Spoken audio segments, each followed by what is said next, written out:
Welcome to this explainer. Today we are diving straight into ACIM Lesson 140, and the core lesson here is a big one.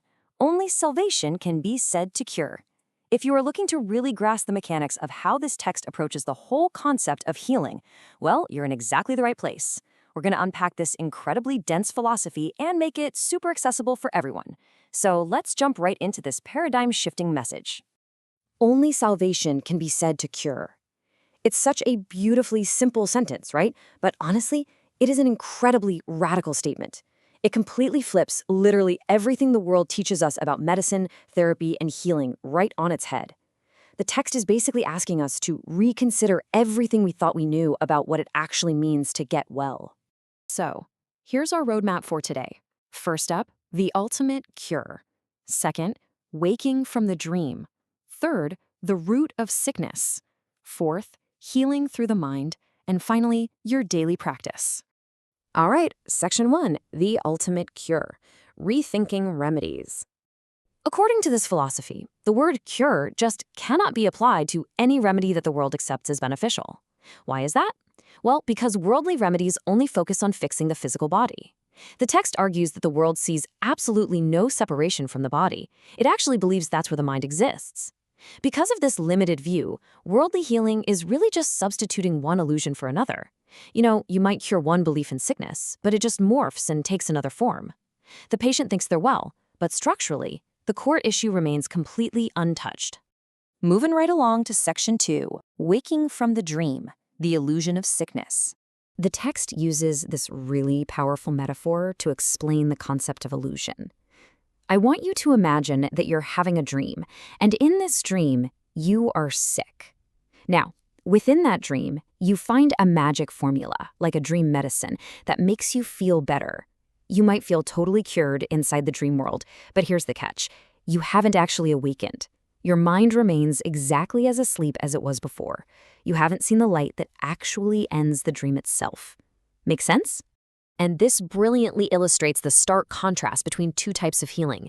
The world's approach to healing just induces another form of sleep. You dream you're sick, then you dream you're better, but hey, you're still dreaming. Contrast this with what the text calls the Holy Spirit's healing, which brings happy dreams. These dreams of forgiveness don't just shuffle illusions around like a deck of cards. Instead, they act as heralds of the dawn of truth.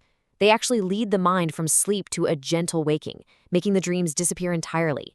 And that, according to the text, is what a cure for all eternity really looks like. Okay, on to Section 3, the root of sickness, the role of guilt. Here, we're introduced to a very specific and quite unique definition of the word atonement. In this framework, atonement heals with absolute certainty. But, and this is a big but, it doesn't do this by healing a sick physical body. The text explicitly states that healing a body is not a real cure. Instead, atonement bypasses all that and goes straight to the foundation. It takes away the underlying guilt that made the sickness possible in the very first place. So the absolutely crucial takeaway here is this. The text asserts that sickness is, quite literally, just another form of guilt. Think about that for a second. This means that in a mind where guilt is completely absent, sickness simply cannot hum. There's literally nowhere for it to live. When the atonement removes the guilt, the sickness is gone because there is absolutely nothing left for it to attach to. The root has been entirely pulled up out of the ground. Let's dive into Section 4, healing through the mind, beyond appearances. To reach this true state of healing, the text suggests we must conceptually lay aside all of our worldly defenses. It lists things like amulets, charms, medicines, and chants, referring to all of these physical remedies collectively as magic. Now, by calling them magic, the text isn't necessarily judging them, but rather categorizing them as illusions. They're distractions that pull our attention away from where the real power actually lies, which is, of course, the mind. Real change doesn't happen by manipulating the physical world around us, because the world provides zero remedies that can affect a true change in anything. True healing is simply an appeal to truth. The text urges us to change our minds about the source of sickness. It posits that the source of true healing was placed directly within our own minds by our Father, making it as near to us as our own thoughts. We literally just have to seek it out.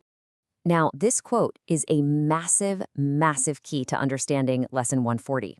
The text insists that we have to go beyond appearances and stop being misled by what looks sick. Because all sickness is an illusion, there are no degrees of it.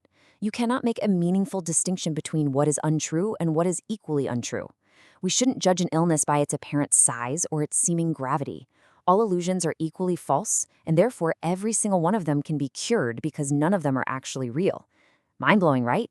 All right, final section. Section 5, your daily practice, applying the lesson. So how do we actually do this? Well, the text provides a highly structured 4-step daily routine to help you quiet your mind and listen for the voice of healing. You start with 5 minutes of listening as soon as you wake up. The only preparation needed is to just let all of your interfering thoughts be laid aside, and not one by one, but all together, recognizing they are all the exact same illusion. You then follow an hourly practice throughout the day, and you end with 5 more minutes of listening right before you go to sleep. At the very center of this practice is a specific prayer. Let's read it. Only salvation can be said to cure. Speak to us, Father, that we may be healed. You are meant to say this prayer hourly. It acts as an anchor, to help you drop your physical defenses and open your mind. The text says that by doing this, you'll actually feel salvation cover you with soft protection and a peace so deep that no worldly illusion could ever disturb you. Let's see how this builds throughout your day. After you say that prayer hourly, the text asks you to take just 1 minute, just 60 seconds as the hour strikes, to simply attend in silence and joy. You're essentially creating space to hear the answer to your prayer. By committing to these quiet minutes, the text promises that this will be the day that healing comes, and this is the day that separation ends. As you go through your day, considering laying aside the magic and illusions of the world, I want to leave you with this final thought. The ultimate goal of this lesson isn't just to make a physical body feel better. It is to restore saneness to the mind. The question the text leaves us with today is, will you allow yourself to wake up from the dream entirely and remember who you really are? Thank you so much for joining me for this explainer on ACIM Lesson 140.